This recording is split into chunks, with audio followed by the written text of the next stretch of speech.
네, 오늘은 이 전도 그 영광의 사명 두 번째로 이 전도의 기본 원리에 대해서 함께 생각해 보자 합니다.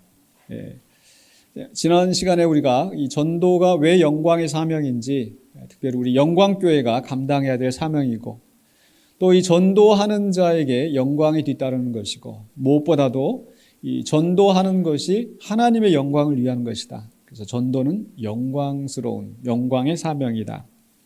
그리고 그 일을 감당하는 전도자는 어떤 존재인가 지난주에 말씀 나눴는데요.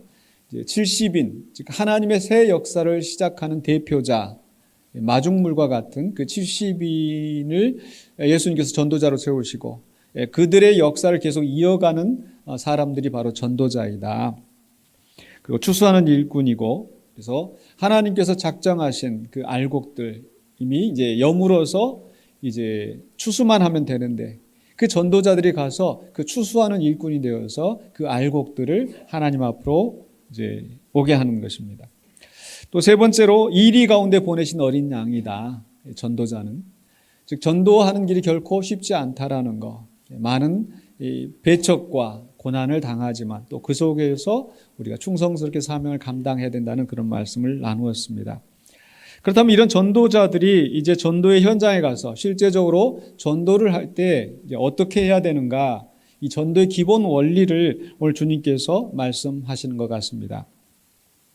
먼저 첫 번째로 10장 4절로 7절에서는 이 전도자의 기본 수칙, 매뉴얼이라고 하죠. 우리가 어떤 일을 할 때 첫 번째는 이렇게 하고 두 번째는 이렇게 하고 이건 하고 이건 하지 말고 이런 그 매뉴얼, 기본 수칙이 있는데, 이 전도자들이 기본적으로 지켜야 될 수칙을 예수님께서 말씀하십니다. 첫 번째로 4절에서는 전도자는 이 단출한 행장을 하고 또 신속한 행보를 할 것을 말씀하십니다. 4절에서 전대나 배낭이나 신발을 가지지 말며 길에서 아무에게도 문안하지 말며. 이 전대라고 하는 것은 돈가방입니다. 객지에 가서 이제 또 여행을 하면은 돈이 필요하겠죠. 그래서 돈가방을 들고 가야 될 텐데, 또 배낭이라고 하면은 자기의 생활 필수품들을 또 기본적으로 가지고 담고 다녀야 될 것이고, 신발이라고 한다면은 이제 여러 곳을 돌아다녀야 되는데, 지금처럼 신발이 잘 나오고 튼튼하면 좋은데 옛날에는 그렇지 않지 않습니까? 우리 조상들도 어디 멀리 여행 가면 집신 몇 개월 내에 가지고 다녀서 떨어지면 또 갈아 신고. 왜? 신발이 또 이제 없으면 멀리 다닐 수가 없으니까. 그래서 어떻게 보면 전대나 배낭이나 이 신발, 여벌의 신발을 갖는 것이 전도자에게 필수적일 것 같은데, 오히려 우리 주님께서는 이것을 가지지 말라. 왜 이렇게 가지지 말고 그저 단출하게 움직이라고 하셨을까? 여러 가지 이유를 생각할 수 있겠는데요.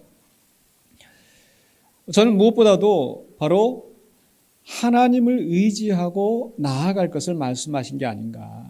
전도자에게 꼭 필요한, 여러 곳을 여행하는 사람에게 꼭 필요함에도 불구하고 이 전도라고 하는 것은 하나님께서 기뻐하시는 일이기 때문에, 하나님께서 맡기신 사명이기 때문에 결국 하나님께서 채우실 것을 믿고 나아가라고 말씀하시는 게 아닌가. 그래서 매 순간순간마다 하나님의 인도하심을 받고 나아가기를 원하시기 때문에 단순한 행장으로 가라고 하시는 것 같습니다. 또 어떤 경우에는 바로 이 전도를 빙자해서 자기 부를 축적하는 것, 즉 이 돈가방을 가지고 다니면서 결국 자기의 배를 불리려 한다면 오히려 전도에 방해가 되기 때문에 바로 전대를 가지지 말라, 또 자기 가질 것을 더 욕심내지 말라, 이런 뜻으로 말씀하신 것 같습니다. 또 어떤 면에서 생각해 보면 아무것도 없이 오직 하나님만 의지해서 전도를 하면 되는데 그저 많은 걱정을 하다 보니까 이거 없으면 어떡하지, 저거 없으면 어떡하지. 즉 우리가 전도함에 있어서 나는 가진 것도 없고 나같이 가난한 사람이 무슨 전도를 해, 나같이 배운 것도 없는 사람이 무슨 전도를 해, 나는 맨날 몸이 아프고 이렇게 내가 골골한데 내가 무슨 전도를 해. 그렇게 생각할 게 아니라는 거예요. 누구라도 우리가 하나님의 부르심 따라서 순종하기만 하면 전도할 수 있다라는 겁니다. 그래서 우리 전도하는 자는 단출한 행장으로 오직 하나님만 의지하고 나아갈 것을 말씀하십니다. 그리고 또 예수님께서는 길에서 문안하지 말라. 왜 무난하지 말라고 하셨을까? 그것은 바로 빨리 움직이라, 신속한 행보를 말씀하신 게 아닌가. 이 비슷한 사건이 열왕기하 4장에서 엘리사가 그 죽은 아이를 살리기 위해서 자기 종 게하시를 보내는 장면에서 나옵니다. 열왕기하 4장 29절에 엘리사가 게하시에게 이르되 네 허리를 묶고 내 지팡이를 손에 들고 가라. 사람을 만나거든 인사하지 말며 사람이 네게 인사할지라도 대답하지 말고 내 지팡이를 그 아이 얼굴에 놓으라 하는지라. 즉 죽은 아이를 살리러 가는 긴급한 사명이기 때문에 지금 다른 데 한눈 팔지 말고 곧바로 가라는 거죠. 여러분 소방차나 구급차가 어떻습니까? 삐뽀삐뽀 울리면서 곧바로 길을 가지 여유 있게 가지 않지 않습니까? 뭐 이렇게 여행하는 차라고 한다면 가다가 휴게실도 들리고 뭐도 하고, 그러나 구급차나 소방차는 그 사명이 있기 때문에 긴급하게 그 길 가는 겁니다. 전도자도 마찬가지예요. 전도는 긴급한 사명이라는 것을 주님께서 말씀하십니다. 그래서 단출한 행장과 또 신속한 행보로 전도에 나설 것을 말씀하시고, 두 번째로는요, 5절로 6절에서 이제 그 길에서 인사하지 말고 무난하지도 말고 어느 집에 들어가서 먼저 뭐 하라고 말씀하십니까? 먼저 평안을 기원하라. 평안이 있을지어다. 네, 10장 5절 6절에 말씀하시죠. 어느 집에 들어가든지 먼저 말하되 이 집이 평안할지어다 하라. 만일 평안을 받을 사람이 거기 있으면 너희의 평안이 그에게 머물 것이요 그렇지 않으면 너희에게로 돌아오리라. 저는 이 길에서 무난하지 말고 다른 사람과 이야기 나누고 집으로 들어가라, 그 집에 유하라라는 이 말씀 속에서 오늘날 우리의 전도의 원리 가운데 이 관계 전도라는 것을 생각해 보았습니다. 즉 아무나 모르는 사람한테 그저 예수 믿으세요 해서 그게 사실 전도의 열매가 맺기가 쉽지 않다라는 거죠. 누군가 내가 깊은 유대 관계를 가지고 좋은 관계를 맺고 그 다음에 전도할 때 효과적이라는 거죠. 예수님께서 그 집에 가서 이제 전도를 할 것을 말씀하시는데, 먼저 여기서 평안을 빌지어다, 평안이 있을지어다 하라고 말씀하신 뜻이 무엇일까? 물론 이 평안이 있을지어다, 샬롬, 이건 이스라엘 사람들이 통상적으로 하는 인사예요. 마치 우리가 안녕하십니까? 뭐 식사는 하셨습니까? 뭐 우리가 하는 그 통상적인 인사인 것처럼. 근데 예수님께서 지금 전도자들한테 남의 집에 가거든 먼저 인사해라, 인사부터 해라, 지금 이 이야기를 하신 걸까요? 사실 그 이상의 의미가 있다라는 겁니다. 즉 평안이 있을지어다라고 하는 것은 바로 하나님의 나라의 복을, 예수 그리스도를 믿음으로 얻는 그 유익을 먼저 선포하는 겁니다. 그래서 사도행전 10장에서 이 베드로가 이 고넬료 집에 초청을 받아서 그 집에서 복음을 증거할 때에 복음에 대해서 뭐라고 이야기를 하는 거 아니? 바로 화평의 복음이다. 10장 36절에 이렇게 말씀하거든요. 만유의 주 되신 예수 그리스도로 말미암아 화평의 복음을 전하사. 이 예수 그리스도의 복음은 화평의 복음이에요. 또 에베소서 6장 15절에서도 평안의 복음이 준비한 것으로 신을 신고. 예수 그리스도의 복음 평안의 복음이에요. 그래서 평안이 있을지어다라고 하는 것은 예수 그리스도로 말미암아 화평이, 평안이 이 집에, 이 가정에 있을지어다라고 선언하고 기원하는 겁니다.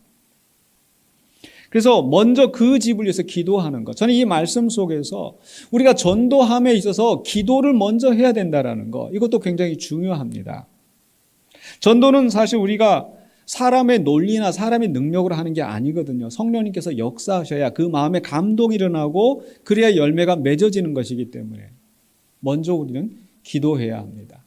예수님께서도 우리 지난주에 나눈 말씀 가운데 추수할 것은 많되 추수할 일꾼은 적으니 어떻게 하라고 그랬어요? 추수할 일꾼을 보내주소서, 하나님 앞에 기도하는 거예요. 그래서 이 전도는 기도하고 굉장히 밀접한 연관이 있습니다.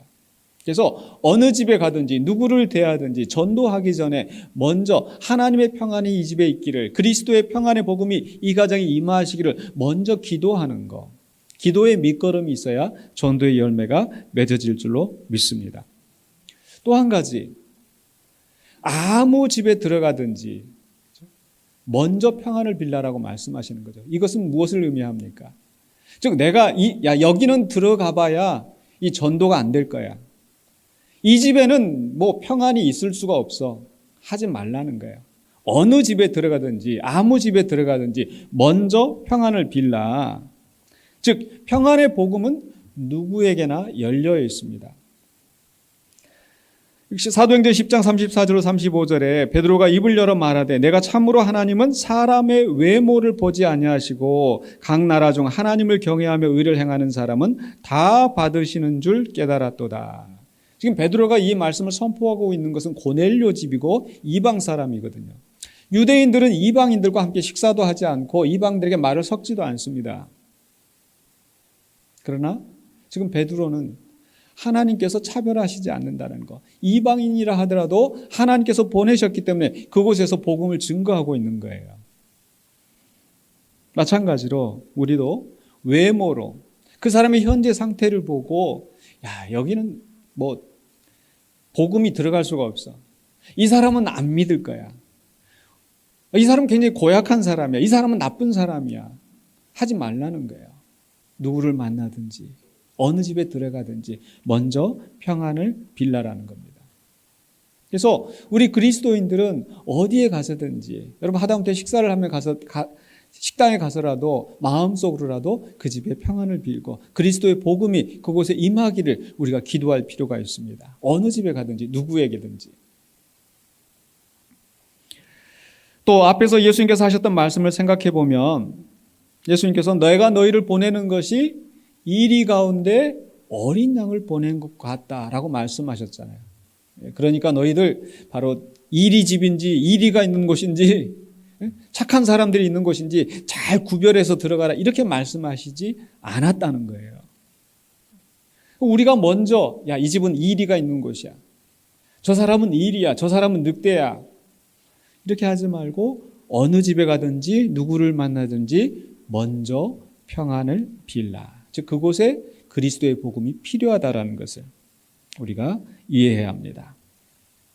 그래서 먼저 평안을 빌라라고 말씀하십니다. 그리고 세 번째로는요. 7절에서 바로 그 들어간 그 집에 유하라. 한 집에 유하라.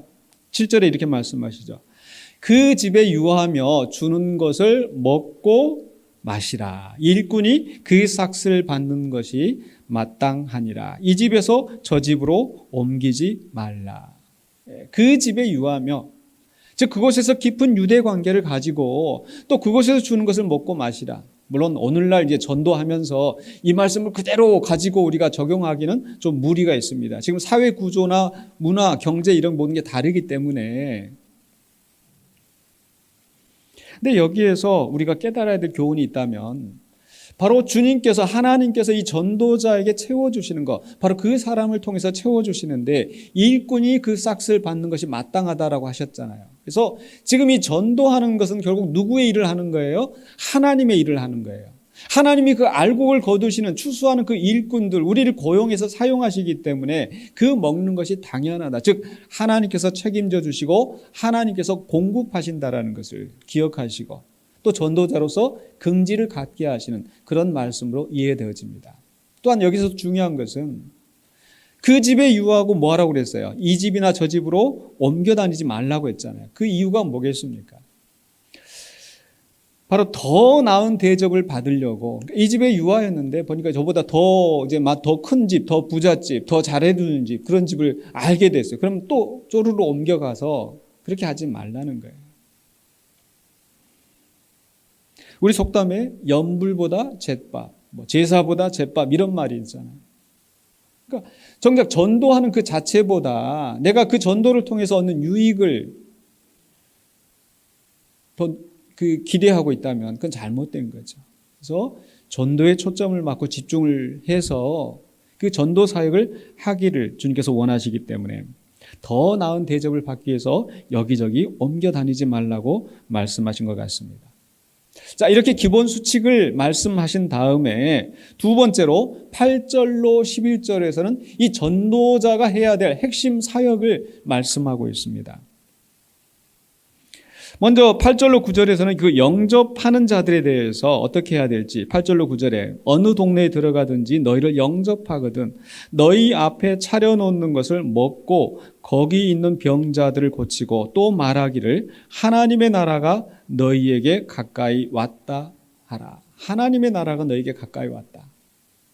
그런데 10절로 11절에서는요. 거부하는 자들에 대해서도 역시 동일한 말씀을 하십니다. 비슷하게 말씀하시는데 보시면 10절로 11절에 어느 동네에 들어가든지 너희를 영접하지 아니하거든 그 거리로 나와서 말하되 너희 동네에서 우리 발에 묻은 먼지도 너에게 떨어버리노라. 그러나 하나님의 나라가 가까이 온 줄을 알라 하라. 그러니까 영접하는 자들이나 거부하는 자들이나 그들에게 선포해야 될 메시지의 핵심이 무엇입니까? 하나님의 나라가 가까이 왔다라는 거죠. 자, 그렇다면 이 전도자가 하나님의 나라가 가까이 왔다라고 하는데 그럼 이 전도자가 먼저 이 하나님의 나라가 가까이 왔다라는 말이 무슨 말인지를 이해해야 되지 않겠습니까? 하나님 나라가 가까이 왔다. 무슨 의미일까? 하나님의 나라라고 하는 것은 하나님의 통치가 이루어지는 나라. 즉 하나님의 통치를 하나님의 다스리심을 이 땅에 이루시는 메시아가 오셨다는 의미예요.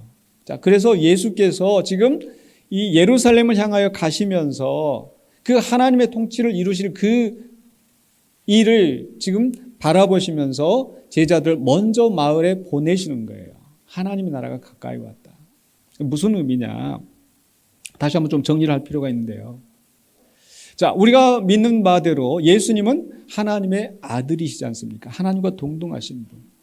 그분이 육신의 몸을 입고 세상에 오셨어요. 왜? 우리 죄를 대신하여서 죽으시려고. 즉 우리를 구원하시고자 하시는 하나님의 뜻을 이루시기 위하여서 십자가에 죽기까지 순종하신 거예요. 그런데 그 죽으심으로 끝난 게 아니고 하나님께서는 그분을 죽은 자 가운데서 살리시고 그 다음에 어떻게 하셨어요?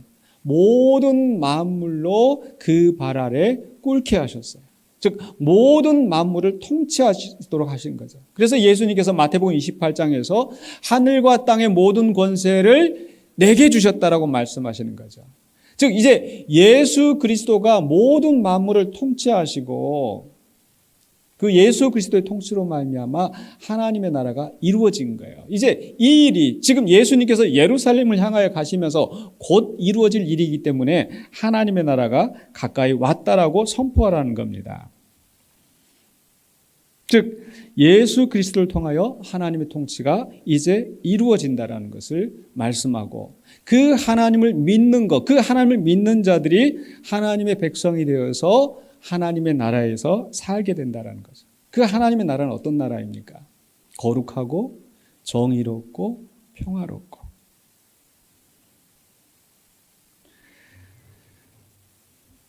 이렇게 설명하면 야, 난 전도 못하겠네. 이거 어떻게 좀 곰곰이 생각해 봤어요. 저도 지금 우리가 전도를 하면서 하나님 나라가 가까이 왔다라고 하면 사람들이 이해를 할까? 아마 잘 이해 못할 것 같아요. 그럼 그 이유가 뭔가 생각을 해보니까 지금 예수님께서 제자들을 보내시는 그 대상들이 누구예요? 지금 이스라엘 사람들인 거예요. 그러니까 이스라엘 사람들은 이 하나님의 나라, 하나님의 통치가 무엇인지를 잘 이해하고 있기 때문에 바로 그들을 향하여서 보내실 때에 하나님의 나라가 가까이 왔다라고 선언하게 하시는 거예요. 근데 우리는 어떻습니까? 우리가 전도하는 대상들은 하나님의 나라가 뭔지 전혀 모르는 사람들이에요. 그럼 우리는 어떻게 해야 되는가? 그래서 저는 이 요한복음이 참 우리에게 의미가 있지 않나. 요한복음은 이방인들을 향하여서 쓰여진 복음이기 때문에 그 요한복음에서는 이방인들이 이해할 수 있는 그런 말씀으로 표현이 되어 있어요. 그게 뭐냐면은 누구든지 저를 믿는 자마다 멸망하지 않고 영생을 얻게 하려 하십니다. 그래서 여러분 우리가 예수를 믿으면서 전도하면서 들었던 복음이 뭐예요? 예수 믿고 구원받으라. 예수 믿고 영생하라. 그래서 사실 이 예수 믿고 영생한다는 의미가 하나님의 나라의 백성으로 살아가는 것과 같은 의미인 거예요. 그래서 우리가 어떤 모양으로 전도하는지는 우리가 이제 그 상황에 맞게, 그 대상에 맞게 지혜롭게 할 필요가 있고요. 먼저 우리가 중요한 것은 바로 하나님의 나라를 선포하는 것. 그런데 여기서 지금 제가 말씀드리고 싶은 것은 바로 이 하나님의 나라를 선포하고 구원을 선포하는데 그에 앞서 하라고 말씀하신 게 있죠.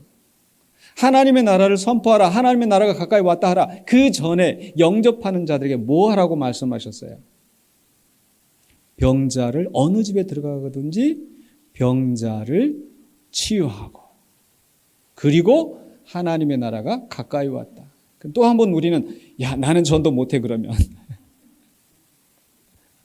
나는 전도 못해.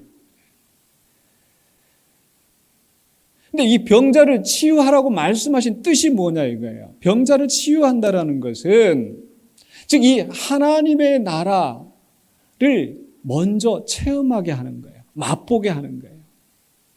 이 병에 시달리고 억압과 그렇게 눌려있는 그런 사람들이 병의 치유함을 얻고 하나님의 나라가 이런 것이구나라고 맛을 보게 하는 거. 그래서 예수님께서 항상 다니시면서 전도하실 때 병자를 치유하시고 귀신을 쫓아내시고 그러면서 하나님의 나라가 왔다고 선포하는 거예요. 하나님의 나라가 이런 것이다. 그렇다면 오늘 우리는 전도하면서 이것을 어떻게 적용할 수 있을까? 아까 하나님의 나라는 어떤 곳이라고 그랬어요? 거룩하고 정의롭고 평화롭고 또 모든 사람이 행복하게 살 수 있는 것. 물론 지금 우리는 그 하나님의 나라를 이미 하나님의 나라가 사실은 이루어졌어요. 예수 그리스도가 부활하심으로써 하나님의 나라가 이미 시작이 되었어요. 근데 여전히 이 세상은 다툼과 전쟁과 기근과 질병이 가득하고 그 속에서 많은 사람들이 고통을 받고 있습니다. 왜 그렇습니까? 하나님의 나라가 시작이 되었지만 하나님의 나라가 완성되지 않았기 때문에 지금 그 완성을 향해서 가고 있는 겁니다. 그래서 언제 완성이 되어지는가? 땅끝까지 복음이 선포되어지고 그리고 예수 그리스도가 재림하실 때에 모든 세상의 악한 권세를 다 무너뜨리고 하나님의 통치가 완전히 서게 되는 그 날이 오게 된다라는 겁니다. 그 날이 이룰 때까지 우리는 전도해야 되는 거죠.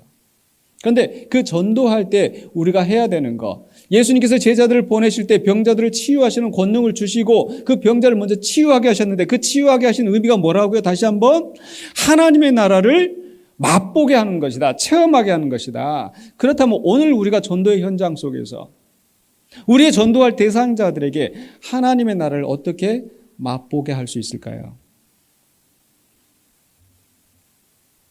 바로 우리 성도들의 선한 행실로, 성도들이 사랑하고 섬김으로써, 그들의 필요를 채움으로써, 오늘 우리 오집사님 기도할 때 말씀하셨던 것처럼 튀르키예의 시리아 지역에 그 고통당하고 있는 사람들이 비록 하나님을 모르고 예수 그리스도를 모른다 할지라도 그들이 그 재난 속에서 그런 필요를 채움을 받는 것, 그게 하나님의 나라를 맛보는 거예요. 그래서 우리가 전도할 때에 그저 말로만 예수 믿으세요, 예수 믿고 구원받으세요가 아니라 정말 그들이 구원의 기쁨을, 예수 믿고 얻을 그런 즐거움을 조금이라도 느낄 수 있게 우리가 옆에서 사랑하며 섬기는 것, 이게 전도의 밑거름이 되는 줄로 믿습니다. 또 한 가지 우리가 생각해야 될 것은요, 이 하나님의 나라를 선포하는 것은 영접하는 자들만 하는 게 아니고 거부하는 자들에 대해서도 하나님의 나라가 가까이 온 줄 알라라고 말씀하셨잖아요. 즉 하나님의 나라는 영접하는 자들이나 거부하는 자들이나 상관없이 객관적으로 이 땅 위에 임하는 실체라는 겁니다. 다만 믿지 않는 자들은 그 하나님 나라의 복에서 제외되는 거죠. 하나님의 나라는 이 땅에 반드시 이루어집니다. 그래서 그 거부하는 자들에 대해서 하나님 나라가 가까이 온 줄 알라라고 말씀하라고 하시는 겁니다. 여기서 우린 세 번째로 또 생각할 게 있는데요, 바로 이 전도자의 책임의 한계가 어디까지인가. 이제 12절로 16절에 보면은 기껏 이 전도를 말씀하시고 예수님께서 아주 무서운 말씀을 하시는 것 같아요. 12절에 내가 너희에게 말하노니 그날의 소돔이 그 동네보다 견디기 쉬우리라. 여기서 그 동네는 어떤 동네예요? 바로 이 전도자의 메시지를, 하나님의 나라의 복음을 받아들이지 않는 사람들이에요. 소돔은 우리가 잘 알고 있죠. 그 폭력과 억압과 모든 불의가 가득하여서 하나님께서 유황불로 심판하셨던 그 도시. 그런데 그 도시가 오히려 그 심판을 견디기가 쉬울 것이라고 말씀하시는 것은 바로 이 하나님의 나라의 복음을 거부하는 자들이 당할 엄청난 심판을 말씀하는 거죠. 계속해서 13절에도 화 있을진저 고라시나 화 있을진저 베세다야. 이 고라시나 베세다는 바로 이스라엘의 그 동네 지역들입니다. 복음을 거부하였던 바로 그 지역들. 너희에게 행한 모든 권능을 두로와 시돈에서 행하였더라면 그들이 벌써 베옷을 입고 제에 앉아 회개하였으리라. 두로와 시돈은 바로 이스라엘의 북부에 있는 이방 도시입니다. 이사야서 23장에 두로와 시돈이 당할 그런 엄청난 심판을 말씀하고 있는데, 그 두로와 시돈도 너에게 이렇게 복음을 전했으면 회개하였을 것이다. 마치 요나서에 있는 말씀처럼 그 니느웨가 악한 성이지만은 그 하나님의 그 경고의 말씀을 듣고 그들이 회개하였을 때 하나님께서 그들이 회개하고 그 심판이 그들 가운데 이르지 않았는데, 이 고라시니와 베세다, 바로 복음이 그들 가운데 주어졌지만 그들이 회개하지 않음으로써 엄청난 심판을 당할 것을 말씀하시는 거예요. 계속해서 14절 15절에서도 가버나움아 내가 하늘에까지 높아지겠느냐 음부에까지 낮아지리라. 가버나움도 역시 이스라엘의 동네인 겁니다.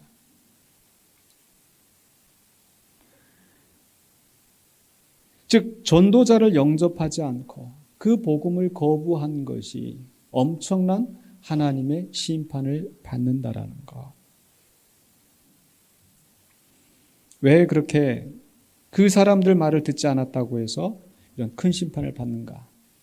그 이유가 10장 16절에 나오죠. 너희 말을 듣는 자는 곧 내 말을 듣는 것이요 너희를 저버리는 자는 곧 나를 저버리는 것이요 나를 저버리는 자는 나 보내신 이를 저버리는 것이라 하시니라. 즉 예수님께서 지금 그 제자들 보내시는데, 전도자들을 보내시는데 그 예수님 또 하나님이 보내셨잖아요. 그래서 그 전도자의 말을 듣지 않는 것은 예수님의 말을 듣지 않는 것이고, 예수님의 말을 듣지 않는 것은 하나님의 말을 듣지 않는 것이기 때문에 그 심판을 받는다라는 겁니다. 자, 여기에서 저는 무엇을 생각했는가 하니, 바로 거부하는 자들이, 전도자들을 거부하는 자들이 그 죄로 말미암아 심판을 받을 때 여기서 전도자의 책임이 있습니까? 너희들이 잘못 전했으니까, 너희들이 그 사람을 인도하지 못했으니까 너희도 같이 심판을 받는다, 이렇게 말씀하시지 않는다는 거예요. 거부한 그 사람들에게 책임이 있는 겁니다. 그렇다면 전도자의 책임이 뭐겠어요? 전도자는 하나님이 말씀하신 것, 예수 그리스도께서 보내시면서 하라고 하신, 하나님의 나라가 가까이 왔다, 예수를 믿고 영생을 얻는다, 그 구원의 말씀을 그대로 선포하기만 하는 거예요. 하나님의 대변인으로서. 그러니까 전도자의 사명은 복음 전파하는 것까지예요. 그러니까 사실 우리가 전도를 어렵게 생각하는 이유는 뭐냐면, 내가 예수 믿고 이렇게 말을 꺼냈는데 그 사람이 오려고 생각하지 않아. 거기까지는 염려할 필요가 없어요. 나는 복음을 전하기만 합니다. 어려워요, 쉬워요? 물론 그것도 말 꺼내기가 쉽지 않을 거예요. 그럼에도 불구하고 우리는 해야 합니다. 왜냐하면 전도는 영광의 사명이기 때문에. 이건 사명이에요. 해도 되고 안 해도 되는 것이 아니라. 지난주에 제가 말씀 나눴던 것처럼 낚시꾼은 취미로 하지만 어부는 생업으로 하는 거라고 했잖아요. 우리는 이 전도를 정말 우리의 생업으로, 우리의 사명으로 알고 해야 되는 거예요. 물론 내가 해도 금방 열매가 보이지 않기 때문에, 내가 한번 전도를 했는데 사람이 오고 야, 이렇게 하면 너무 재밌어. 그럼 얼마나 좋겠어요. 그런데 여러분, 예수님이 전도해도 실패했잖아요. 그죠? 나사렛에서 복음을 전거했는데 고향 사람들도 안 들어요. 이 가버나움이라고 했는데 이 가버나움이 바로 예수님의 고향이거든요. 예수님이 그 제자들 보내셨는데 귀신을 쫓아내고 병자를 치유하고 그런 일을 다 하면서 하나님의 나라가 가까이 왔다라고 선포를 해도 안 듣는 사람은 안 듣는 거예요. 그러면 안 들으니까 포기해야 될까요? 아니요. 어느 집에 가서든지 평안을 빌라. 그래서 그 복음을 받아들이는 사람을 통해서 30배, 60배, 100배 결실을 맺기 때문에 우리는 낙심하지 말고, 또 우리가 실패할 때는 예수님도 안 될 때가 있었어. 예수님의 제자들도 안 될 때가 있었어. 그 안 받는 것은 그 사람의 책임이야.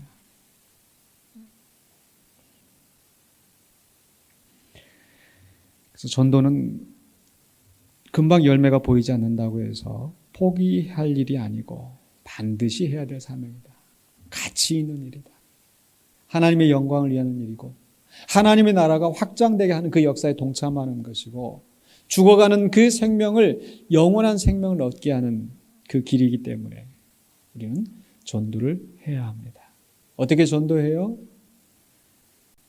내가 준비되면, 내가 갖추면이 아니라 하나님께서 나를 인도하실 걸 믿고 하나님을 의지하고, 또 어떻게 해요? 관계를 맺고, 먼저 좋은 관계를 맺고, 또 기도하면서 먼저 기도하고, 먼저 그들에게 선한 섬김으로 베풀면서, 그리고 때가 되었을 때 하나님께서 그 마음을 감동하셔서 인도하실 줄로 믿습니다. 그 일을 위해서 우리가 해야 할 것은, 바로 전도하기 전에 우리가 해야 할 것은 우리의 삶에서 먼저 선한 영향력을 끼쳐야 된다. 여러분 낚시할 때 보면은 그 애들이 막 떠들고 그러면 돼. 고기 나간다 이렇게 조용히 해라. 또 낚시를 하면서 무슨 이상한 냄새를 풍기는 게 아니라 맛있는 게 떡밥을 먼저 뿌리고 하잖아요. 무슨 얘기예요? 그리스도인들이 선한 영향을 끼치지 않을 때 전도의 문이 막히는 겁니다. 최근에도 지난주쯤에 기윤실 기독교 윤리 실천 운동이라고 하는 협회에서 해마다 저기를 여론조사를 하는 것 같아요.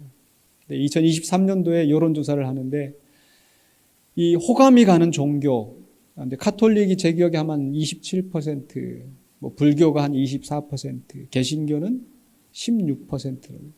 개신교가 제일 낮더라고요.